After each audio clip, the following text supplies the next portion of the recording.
तो देखना सबसे पहले इसको देखेंगे, यानी यहां पास a x plus B Y plus C बराबर 0 है ना। तो ये x की जगह यानी a की जगह कितना है चुन लेंगे, पहले बैठा लो, नहीं तो 3x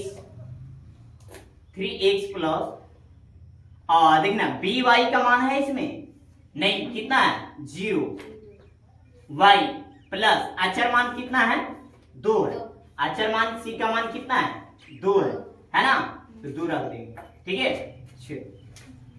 ये इस तरह से ए इस फॉर्म में आ गया ना, यानी इस फॉर्म में आ गया, इसको चेंज कर लिए।